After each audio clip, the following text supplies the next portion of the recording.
उनके साथ खड़ी है। जिस सरकार ने बेटी बचाओ का नारा दिया था, वो नारा उन्होंने बदल दिया है। आज की जो वर्तमान सरकार है वो बेटियों पे लाठी बरसवा रही है और अपराधियों को बचा रही है। ये है भारत सरकार, वोट मांगने आओगे तो जनता करेगी यही सवाल। ये तानाशाही सरकार साथ देने वालों को पेट्रोल करती है, आंदोलन को जीप का टैग देती है। जो राजनीतिक हेरफेर,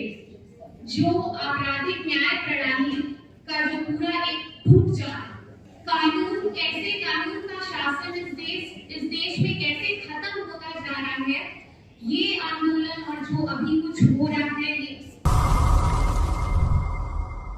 ओलंपिक मेडल जीतने वाले लोगों को इस तरह हिंसा हो रहा तो बाहर की कम्युनिटी का कहीं पे विलेजेस में दलितों, मुस्लिमों, किसी लोगों के बीच किस तरह समस्या होगा और किस तरह पुलिस उनके साथ भेदभाव और हिंसा करेंगे, उसके विषय पे हम इस केस को जरूर लेना पड़ेगा। हम लोग साथ हैं और मैं भी ये बोलना चाहती हूँ, अभी ब्रिजभूषण जी का इतना हो रहा है, मगर उनको पहले रिमूव करो, ऐसे चीफ उनको रिमूव करो, पहले उनको ठीक है एफआईआर करके रजिस्टर, फिर क्यों वो अभी भी उसी बात में है। उसका एक सवाल हमको जरूर चाहिए, एक एफआईआर करके फिर उनको इतना आप ले रहे तो फिर क्या होगा, फिर क्या न्याय के बाद क्या हम समझ सकते हैं। अपना सब अच्छा है, बेटी पढ़ाओ सब कुछ सही है, मगर इस तरह हिंसा कहीं पे हुआ तो उसको रोको पहले, अरेस्ट करो उनको, फिर बाद में न्याय के बारे में बात करेंगे। आप लोग को पता है sexual harassment at workplace, Bali Devi का कितना मुश्किल करके ये कानून लाया है, उसी का 10 साल हो गया, मगर 10 साल होने के बाद sexual harassment against women at work place फिर भी इस तरह हिंसा हो रहा है। और उसमें ये केस इतना नेशनल हाईलाइट हुआ है, उसका भी हमने एफआईआर करने के सुप्रीम कोर्ट तक जाना पड़ा, कम से कम एफआईआर किया उनको, अगर क्या हुआ इसी में मैं बताना चाहती हूँ, इसमें न्याय दिलवाने में हम लोग आप लोगों के साथ हैं जरूर। ये सिर्फ आपका नहीं है, हम सब लोगों का है, वो दलित हो, मुस्लिम हो, कोई भी हो, हम लोग सब आपके साथ हैं। अपने घरों में, घरों के बाहर यौन शोषण होता रहेगा जब तक हम इसका जवाब नहीं मांगते रहेंगे और उसके लिए और भी मजबूत आंदोलन नहीं खड़ा करते रहेंगे। इसलिए हमारे पहलवान बहनों की लड़ाई बहुत ही महत्वपूर्ण है, क्योंकि इस बात को बार बार सामने लेके आता है कि ये बहुसंख्यक महिलाओं की दिक्कत है। ऐसे बहुत सारी काम की जगहें हैं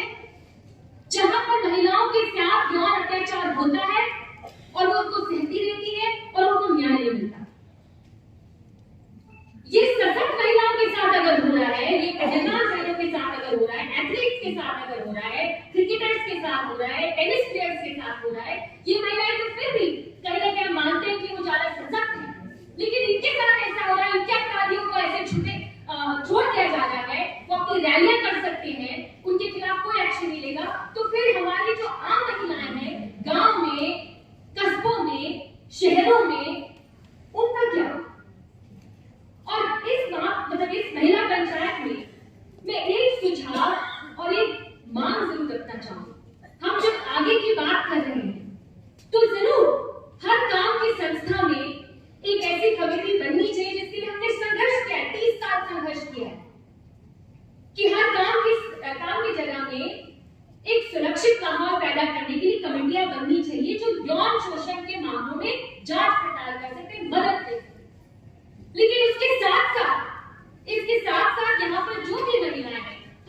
हम इन सारी एक्सपीरियंसेस को, अनुभव को ध्यान से देखें तो हमें ये भी देखना पड़ेगा, इस सिस्टम से ये भी मांग करनी पड़ेगी कि हर काम की संस्था में छोटे छोटे उद्योग हो, कंस्ट्रक्शन साइट हो,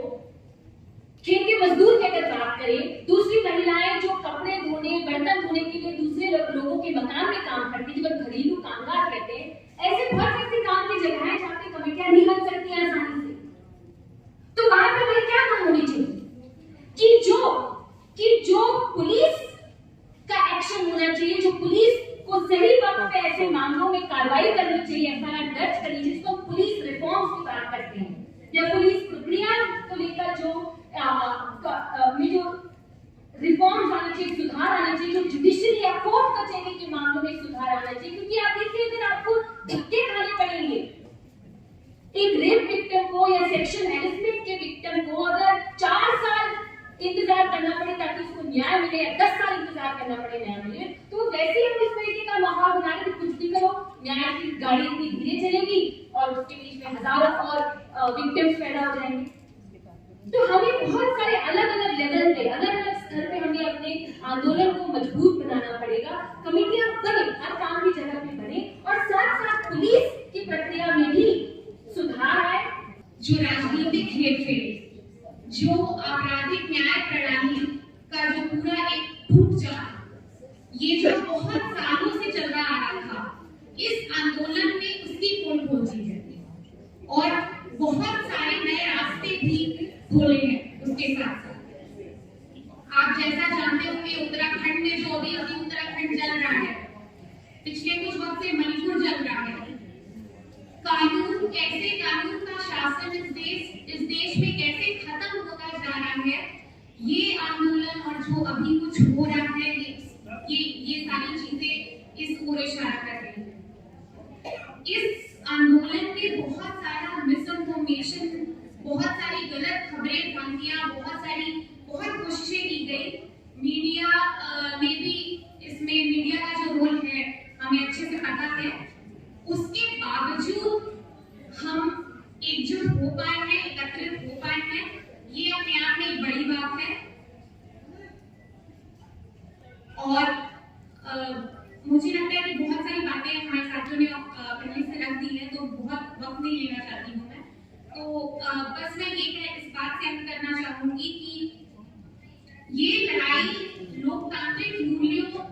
का जो हनन हुआ है, ये लड़ाई यौन उत्पीड़न के खिलाफ है, मानवाधिकार को फिर से ये सिर्फ महिलाओं के अधिकार नहीं, मानवाधिकार के भी पॉइंट ऑफ व्यू से ये बहुत इंपॉर्टेंट लड़ाई है, ये बहुत ही जरूरी लड़ाई है। अपने भविष्य को दांव पे लगाकर जो आवाज उठाई है वह बहुत हिम्मत की बात है। इसके लिए मैं उनकी प्रशंसा करती हूँ और इस मुहिम में मैं तन मन धन से उनके साथ हूँ। न्याय पाने के लिए एक लंबी लड़ाई लड़नी होगी। मेरे परिवार का रुचिका केस में डीजीपी के खिलाफ 19 साल तक न्याय लड़नी पड़ी और बहुत कठिनाइयों का सामना करना पड़ा, तब जाकर दोषी को सजा दिला पाए। सरकारें नीतियां बनाती है जो कि महिलाओं के शोषण के विरुद्ध होती है, किंतु उन पर ठीक तरह से अमल नहीं किया जाता, जिससे समय पर न्याय नहीं मिलता और दोषी खुला घूमता है। दोषी चाहे अफसर, मिनिस्टर या साधारण व्यक्ति हो, उसे ठीक समय पर सजा मिलनी ही चाहिए। बेटियां हैं जिन्होंने एक पीड़ा उठाया है समाज में से, जो कुरीति एक नारी को कमजोर समझने की जो कुरीति चल रही है इस देश में, उसको हटाने के लिए जो पीड़ा उठाया, उसके बाद संगठन हमारा पूर्ण रूप से आप लोगों के साथ है और जहाँ जहाँ भी आप लोगों को हमारी जरूरत पड़ेगी हम आपके साथ हैं। एक चीज मैं कहना चाहूंगी, यदि हर नारी उन इंसिडेंट्स को, निर्भया, आसिफा, बिल्किस बानो और आज जो हो रहा है, इनको यदि हम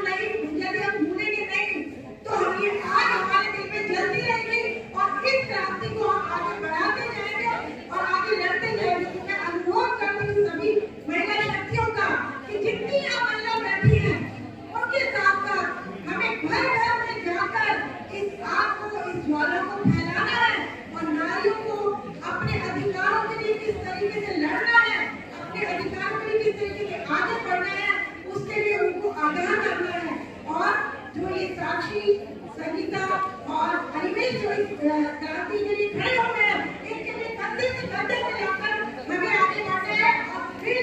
भूषण को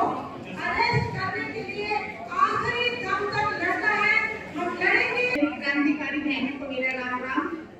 मैं इतना ही कहना चाहूंगी कि जो सरकार अपराधियों के साथ खड़ी है, जिस सरकार ने बेटी बचाओ का नारा दिया था, वो नारा उन्होंने बदल दिया है। आज की जो वर्तमान सरकार है वो बेटियों पे लाठी बरसवा रही है और अपराधियों को बचा रही है। मैं एक लाइन बोलूंगी प्रधानमंत्री जी से, सुन ले ए भारत सरकार क्यों खड़ी अपराधी के साथ, जिसको भारत का गौरव बोला, परिवार की बेटी बोला, 1 महीने से बैठी है जंतर मंतर के दरबार। सुन ले ए भारत सरकार, सारे देश की एक पुकार, हम सब हैं बेटियों के साथ, सुन ले है भारत सरकार, वोट मांगने आओगे तो जनता करेगी यही सवाल। मैं पूरे देश से अपील करती हूँ, इन बेटियों में जो न्याय की लड़ाई शुरू हुई है, इन बेटियों के साथ जो अन्याय हुआ है, उन बेटियों को न्याय दिलाने का पूरे देश का फर्ज बनता है। देश के युवाओं से अपील करती हूँ, देश की पूरी मातृशक्ति से अपील करती हूँ, इस तानाशाह को जब तक जेल नहीं भेजा जाएगा, कोई चैन से घर में ना बैठे। सबने ये सोचना है, अभी तेरी बहन अगर इसकी जगह होती तो क्या तुम घर में चैन से सो सकते थे? अगर हमारी बेटी के साथ शोषण हुआ होता तो क्या घर में रह सकते थे? ये तानाशाही सरकार साथ देने वालों को भी ट्रोल करती है, आंदोलन को जीत का टैग देती है। अगर ये यहाँ पे बैठी हैं बेटियां, ये माताएं मेरे, ये क्रांतिकारियों का खून है, ये लोग हैं। हम ना सरकार से डरेंगे, ना झुकेंगे, ना बिकेंगे, आखिरी सांस तक अन्याय के खिलाफ आवाज उठाते रहेंगे।